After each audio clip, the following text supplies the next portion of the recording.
بسم الله الرحمن الرحيم هل أتى على الإنسان حين من الدهر لم يكن شيئا مذكورا.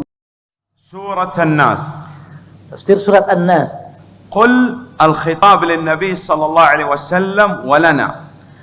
Qul, ya, katakanlah ini adalah ayat yang ditujukan kepada Nabi sallallahu alaihi wasallam dan juga kepada kita. A'ud altaji' wa a'tasim billah la bighairihi. Kata a'udzu adalah meminta perlindungan dan pertolongan kepada Allah Azza wa Jalla dan tidak kepada selainnya. Rabb huwa alladhi khalaqa wa razaqa wa anzala al-kutub wa arsala al-anbiya wa rusul alaihi wassalatu wassalam. Kata Ar-Rabb berarti dia adalah Tuhan yang menciptakan dan memberikan rizki, serta Tuhan yang menurunkan kitab dan mengutus para rasul. Allah subhanahu wa ta'ala khalaqa al-khalq.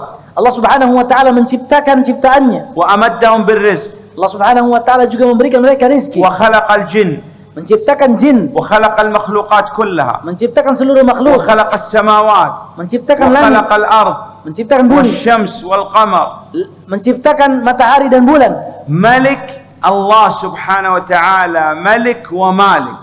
Allah subhanahu wa ta'ala adalah seorang raja dan seorang yang berkuasa. La ahad yastati' an yakhruj min mulkillah. Tidak ada yang bisa melepaskan diri dari kekuasaan Allah Azza wa Jalla. Wa huwa al-ilah, huwa alladhi la bud an yu'bad la ghairuh. Dan dia adalah zat yang disembah, yaitu semua makhluk wajib menyembah Allah Subhanahu wa taala dan bukan selain Allah. Nasta'idz billah la bighairihi. Kita hanya meminta perlindungan kepada Allah Azza wa Jalla dan tidak kepada selainnya. Minasyaitan. Meminta perlindungan dari setan. Lannu yuwaswis lak. Karena setan membisikkan-bisikan yang buruk kepada kita. Ya'murak bil ma'siyah. Memerintahkan kita untuk bermaksiat. Yuwaswis thumma yakhtafi. Dia membisikkan bisikannya kemudian dia bersembunyi. Khannas yani yakhtafi.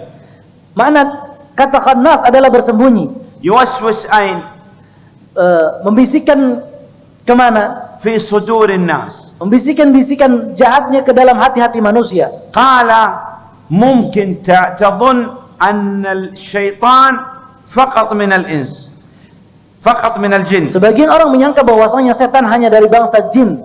لا الشيطان من الجن والإنس. Tidak demikian. Setan ada dari bangsa jin dan golongan manusia. وأخطر شيطان هو شيطان الإنس. Dan setan yang paling berbahaya adalah dari bangsa manusia.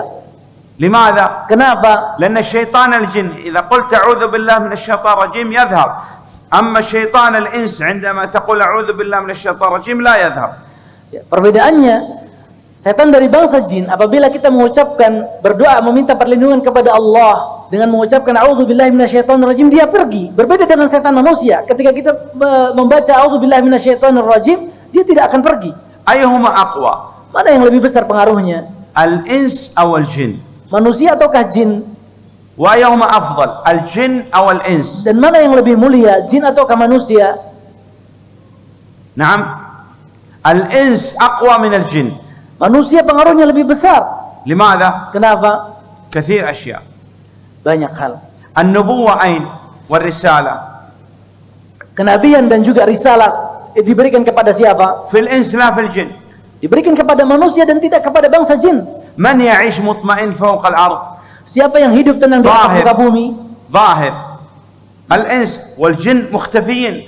Ya, siapa yang hidup berkuasa di atas muka bumi? Ya, secara terang-terangan mereka adalah manusia. Adapun bangsa jin, mereka bersembunyi. Anta ta'kul at-ta'am al-an wal lahm, sah? Kita sekarang bisa memakan makanan dan juga memakan daging, benar? Wa baqiyat al-'azm hadha ya'kul al-jin. Adapun jin memakan tulangnya. ولهذا تسمي على الطعام حتى إذا بقي منه شيء يأكله إخواننا من الجن. Makanya kita diperintahkan untuk membaca bismillah sebelum kita sebelum kita menyantap makanan, dan jika tersisa sesuatu dari makanan kita maka akan disantap oleh saudara-saudara kita dari kalangan jin. Wallahu a'lam.